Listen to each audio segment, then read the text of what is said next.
Luke chapter 24. He opened their understanding. The rain had stopped. Ellis's living room still held the same 6 chairs and the same coffee that never quite stayed hot, but the air felt different, less midterm fatigue, more the quiet that comes after a hard week of texts that refuse to soften. The whiteboard still carried a faint ghost of last week's Greek line, wiped once and not quite gone. Ellis did not stand. "We said we wouldn't rush the empty tomb," he said. "So we won't." Luke 24. Same Luke who stacked innocence all the way to the wood. Tonight the wood is behind us, and the question is whether anyone can see what has been standing in front of them. Mara had the Greek open already. Jude's English Bible was ribboned at the women with spices. Ren's phone was face down. Seth sat with both feet planted, as if the floor might argue. Anya's notebook was clean for the first time in weeks. "Anya," Ellis said, "start us. Through the first 12 verses. No commentary yet. Just the road to the stone." She read. Early dawn, the prepared spices, the stone already rolled away, the body gone, 2 men in dazzling apparel, the question that cut like a blade, "Why do you seek the living among the dead?" And then the core that Luke would not pad. "He is not here but has risen. Remember what he said while still in Galilee. The Son of Man delivered, crucified, rising on the 3rd day." And they remembered his words. The report to the 11, idle talk, Peter running, stooping, seeing linen, going home amazed. Anya left her finger under remembered. "Luke is thin here," she said. "I keep waiting for the earthquake, the angel rolling the stone while they watch, Mary in the garden. He doesn't give me those. He gives me the absence, the announcement, and the memory."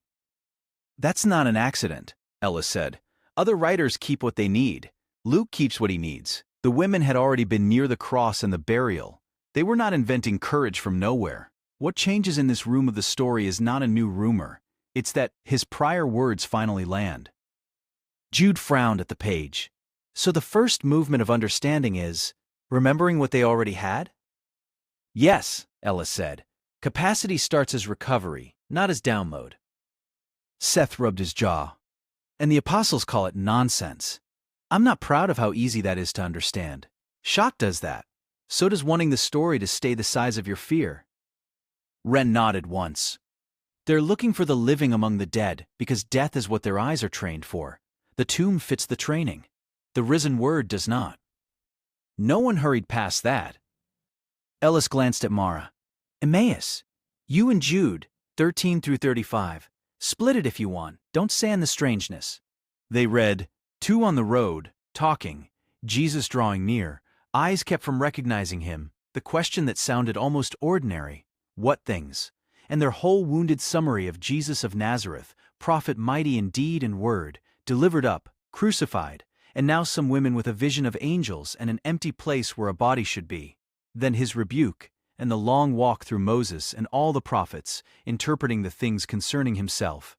Near the village, the invitation, the bread, the opened eyes, the vanishing, the burning hearts, the return to Jerusalem in the same night. Jude sat back. He asks, what things? Like, he doesn't know. That's not cruelty, that's diagnosis. Mara's mouth tilted. "I've been in Zechariah where the angel keeps asking whether the prophet knows what the visions are. Same motion. Heaven doesn't always dump the map. It exposes the gap, then fills it. Here the gap is not missing chapters. They have Moses. They have the prophets. They have the events. What they lack is the lens that makes the events about him all the way through." Anya's pen moved. "So the scriptures weren't incomplete. The readers were unfinished." "Careful with that word," Ellis said, mild. "Unfinished is mercy if it means room to receive. It's not a sneer. Keep going. What opens their eyes?" "The bread," Ren said. "Not the lecture alone. The lecture burns. The recognition lands when he does something their bodies already know from table and kingdom." Seth looked uncomfortable in a useful way. "There's an essay going around. Canyon rim. Eyes that won't focus even though every photon is present. Someone in my group chat sent it last night. I thought it was about grief. Sitting here it feels like Emmaus. The canyon doesn't change when the eyes finally work. The disciples don't get a new Bible on the road. They get capacity for the one they already carried." Ellis's face warmed a fraction. "Hold that. Don't turn it into a slogan.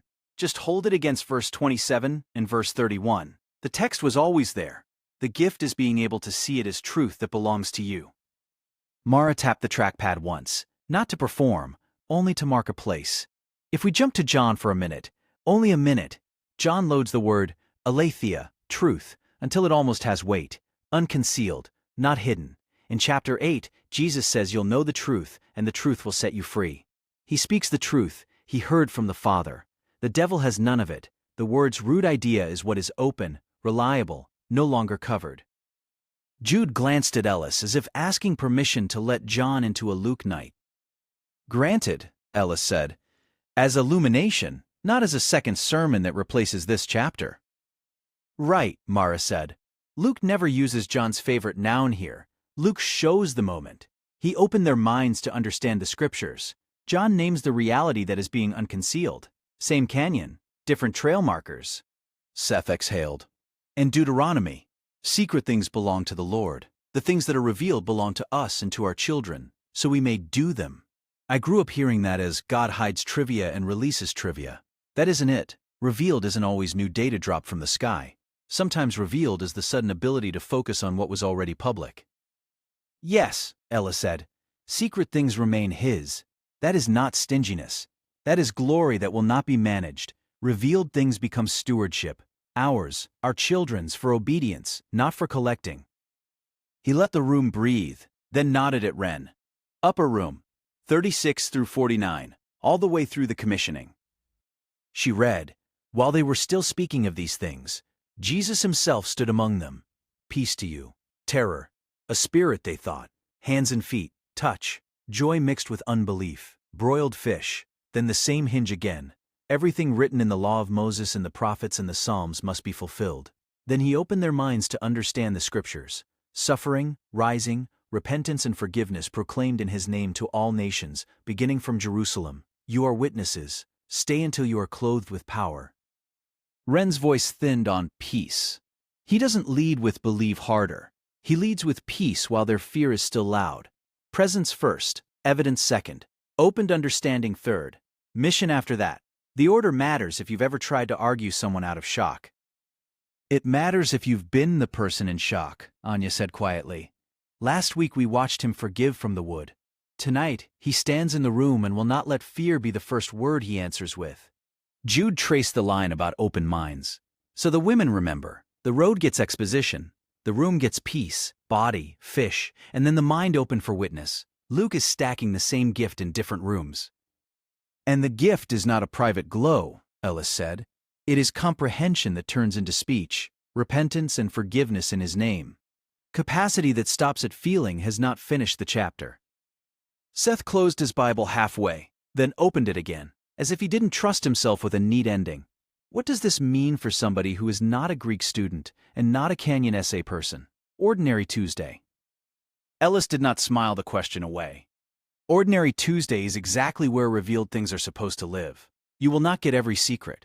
You are not owed the timetable of God's counsel. You are given enough light to obey and enough risen Lord to trust when the eyes still slide. When the page feels flat, you don't pretend the canyon isn't deep. You ask for the capacity the disciples could not manufacture, and you stay in the word long enough for the eyes to adjust. Mara added, softer, and you let aletheia be a person before it's a proposition. John will say it outright later. Luke just puts him in the room eating fish. Ellis nodded toward the last 4 verses. Anya, ascension. Don't rush the joy either. She read, out to Bethany, hands lifted in blessing, carried up. They worshipped him, returned to Jerusalem with great joy, and were continually in the temple blessing God. They start the chapter looking for the living among the dead, Anya said. They end it blessing God in public. The secret things are still the Lord's. The revealed things, empty tomb, remembered words, open scriptures, peace in the flesh, a commission, those belong to them now. And the belonging shows up as joy that doesn't need the old fear to narrate every room. Ellis stood only long enough to write 4 short lines on the whiteboard. Plain English, no Greek for once. Remembered words. What things? Peace to you. Open minds, so we may do. He sat. Next time we can argue acts if you want the power clothed. Tonight, leave the grain of this chapter alone. Don't sand it into a tip list. Don't turn capacity into a technique. The risen Lord still opens what we cannot pry. The revealed things still belong to us and to our children. The secret things still do not. Coats found shoulders. Cups found the sink. Mara closed the laptop on a page that no longer needed a dictionary to feel heavy. Outside, the street was only damp asphalt and porch lights. Inside, the whiteboard held 4 lines that were not a summary so much as a path. The same path Luke walked from spices to temple praise, from eyes that could not focus to understanding that could finally hold what had always been true.